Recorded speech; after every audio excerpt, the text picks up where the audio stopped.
Now let us see how we can use the arrays that we just declared in our values folder. And to use this, what I've done is I've made a small change to the XML file. We've added a new text view, and what we'll do is we'll just get a random number, and as per the random number we'll show a city name in the text view. So this is the text view which will show the city name, and on either of the button clicks will generate a new random number and display a city name. So let's go back to the activity and see how we can do this. Now first of all, we need to get access to the array that we've created in the values folder. Now the process that we use to get the arrays from the resource is the same process that you can use to get any string, any drawable, any dimension, or any value that you declare within the values file.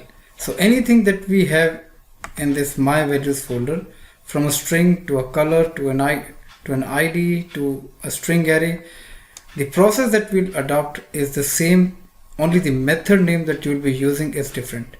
So we'll just see how we use it for a string array, and we'll adopt, or I'll show you how you can use for any other data type that we define.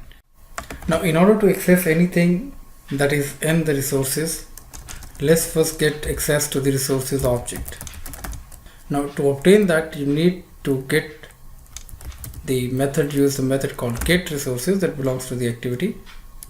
Now once you have the resources object, you can use the corresponding method to get the corresponding data.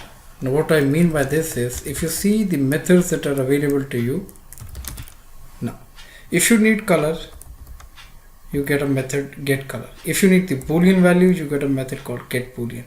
For a string, get string.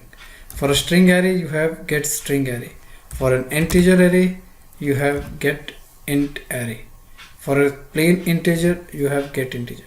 So for all data types, you got the corresponding get methods, and accordingly you can obtain the resource value that you declared within the values folder.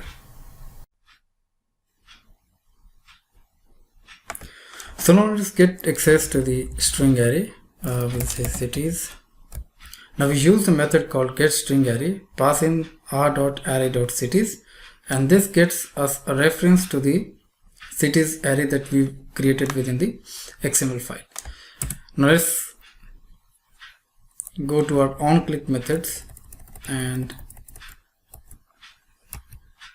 generate some random number and accordingly show up the city name in the text view. Now in order to show in the value in the text view, we need access to the text view. So let me declare a reference to the text view and initialize through the find view by ID.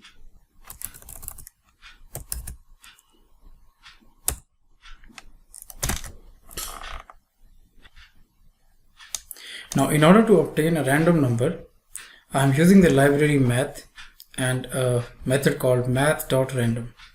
Now this gives me a value between 0 to 1, and if I multiply this with the length of the array, this will be giving me a value which is between 0 to the length of the array. So this is what we need here, and let me, instead of making it round, let us floor this, and so that we get the lowest of the value, and then we convert this to an int so that we receive a value which is within the range of the array, and then we can add this to the text view. And let me copy this to the other button also. So any button we click will be doing the same work. So the basic idea of this is to see how we can get access to the resources object, how you can get access to the values that you declare within the resources and obtain this within the activity. So once you obtain an access to the resources object, you can access any value that is declared within the XML file, and you can use those as normal Java objects, as a string or a dimension or an int or a float. The values, corresponding values, get cast to the corresponding types. Now let's again try this. I click on Nugget and I get city as Paris. The image already belongs to Nugget. I change to Marshmallow. City changes to New Delhi. I again click on this, get New York. So every time I click on this button, I get a new value. Can be same, but luckily it comes out to be different. So this is how you can get access to resources, values, and within the activity you can use those values to use in your activity logic.